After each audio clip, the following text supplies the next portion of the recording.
شروع اللہ کے نام سے جو بڑا مہربان نہایت رحم کرنے والا ہے۔ آج کی حدیث۔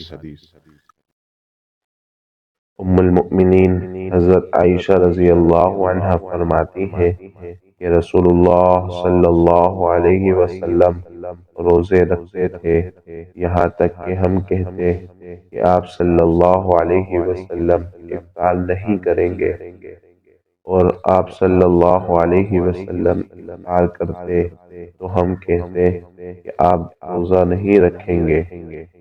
اور میں نے رسول اللہ صلی اللہ علیہ وسلم کو رمضان کے مہینے کے علاوہ کسی اور مہینے میں پورا مہینہ روزہ رکھتے ہوئے نہیں دیکھا، اور نہ ہی میں نے آپ صلی اللہ علیہ وسلم کو شعبان کے مہینے کے علاوہ کسی اور مہینے میں اتنی کثرت سے روزہ رکھتے ہوئے نہیں دیکھا۔ صحیح مسلم حدیث نمبر 2721۔ اسی طرح کے اور دعا اور احادیث کو سننے کے لیے ہمارے چینل کو سبسکرائب کیجیے۔